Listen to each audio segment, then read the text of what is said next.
மாவட்டத்தில் தொடர்ந்து மீட்பு நடவடிக்கைகள் எடுக்கப்பட்டு வரும் நிலையில் தூத்துக்குடிக்கு விரையும் கூடுதல் மீட்புக் குழு தற்போது கூடுதல் மீட்புக் குழு ஒன்று நியமிக்கப்பட்டிருக்கிறது.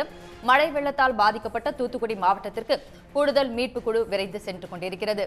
தொடர்ந்து பல கட்ட நடவடிக்கைகள் எடுக்கப்பட்டு வரும் நிலையில் மழை வெள்ளத்தால் பாதிக்கப்பட்ட தூத்துக்குடி மாவட்டத்திற்கு கூடுதல் மீட்புக் குழு தற்போது விரைந்து கொண்டிருக்கிறது.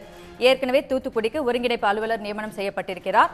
IAS அதிகாரி செந்தில்ராஜ் நியமனம் செய்யப்பட்டிருக்கும் நிலையில் தற்போது தூத்துக்குடிக்கு கூடுதல் மீட்புக் குழுவினர் விரைந்து சென்று கொண்டிருக்கிறார்கள். ஏற்கனவே அமைச்சர்கள், உயர் அதிகாரிகள் முன்களத்தில் நின்று தற்போது மீட்பு நடவடிக்கைகளை துரிதமாக மேற்கொண்டு வருகிறார்கள். இந்நிலையில் தற்போது கூடுதல் மீட்புக் குழு தூத்துக்குடிக்கு சென்று கொண்டிருக்கிறது. மழை வெள்ளத்தால் பாதிக்கப்பட்ட இடங்களுக்கு தகுந்த நடவடிக்கைகள் எடுக்கப்பட்டு வருகின்றன. இந்நிலையில் கூடுதல் மீட்புக் குழு தற்போது தூத்துக்குடிக்கு விரைந்து கொண்டிருக்கிறது. இது குறித்து கூடுதல் விவரங்களுடன் இணைகிறார் நமது செய்தியாளர் கார்த்திக், நீங்க முழு விவரங்களையும் பதிவு செய்யுங்க. கண்டிப்பாக சென்னை வானிலை ஆய்வு மையம் அறிவித்துள்ளது. தூத்துக்குடி, நெல்லை, கன்னியாகுமரி ஆகிய மாவட்டங்களில் மிக கனமழை பெய்யும் என எச்சரிக்கை விடுக்கப்பட்டது. இந்த நிலையில் தேசிய பேரிடர் மீட்புப் படையைச் சேர்ந்த 10 குழுக்கள் இந்த 3 மாவட்டங்களுக்கு தலா 2 குழுக்கள் அதிகமாக அல்லது 3 குழுக்கள் என பிரித்து அனுப்பப்பட்டுள்ளனர். சுமார் 250 வீரர்கள் பல்வேறு இடங்களில் மீட்புப் பணியில் ஈடுபட்டுக் கொண்டிருந்தனர். இந்த நிலையில் தூத்துக்குடி மாவட்டத்தில் பல்வேறு இடங்களில் அதிக அளவு பாதிப்பு ஏற்பட்டதன் காரணமாக இந்த குழுக்கள் அருகில் இருக்கக்கூடிய மாவட்டங்கள் திருநெல்வேலி மற்றும் கன்னியாகுமரியில் இருக்கக்கூடிய அனைத்து தேசிய பேரிடர் மீட்புப் படை வீரர்களையும் உடனடியாக தூத்துக்குடிக்கு செல்ல அறிவுறுத்தப்பட்டிருப்பதாக தேசிய பேரிடர் மையத்தின் துணை கமாண்டர் பிரவீன் நம்மிடம் தகவல் தெரிவித்திருக்கிறார். கார்த்திக், தூத்துக்குடியை பொறுத்த வரைக்கும் பாத்தீங்கன்னா தென் மாவட்டங்கள் அங்கு அதிகமான பாதிப்புகள் இருக்கு. தற்போது இதுவரை மீட்பு நடவடிக்கைகள் எந்த நிலையில் இருக்கின்றன? முழு விவரங்களையும் பதிவு செய்யுங்க.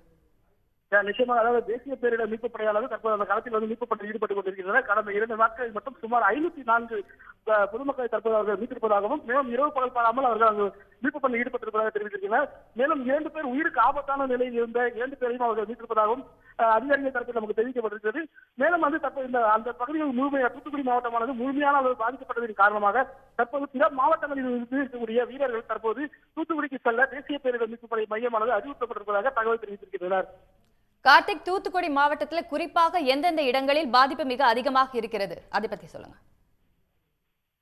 நிச்சயமாக தூத்துக்குடி மாவட்டத்தில் முக்கியமாக கடற்கூடிய ஆற்றல் ஓரங்களில் அதிக அளவு பாதிப்பானது ஏற்பட்டிருக்கிறது. இந்த பகுதியில் தற்போது வீரர்களானது விரைந்திருப்பதாகவும் அதிகாரிகள் தரப்பு தெரிவிக்கப்பட்டிருக்கிறது. தூத்துக்குடி மாவட்டத்தில் பல்வேறு இடங்களில் மாவட்ட நிர்வாகத்துடன் இணைந்து தேசிய பேரிடர் மீட்புப் படை வீரர்கள் தற்போது அந்த பணியாற்றுவார்கள் எனவும் அதிகாரிகள் தரப்பு தெரிவிக்கப்பட்டிருக்கிறது.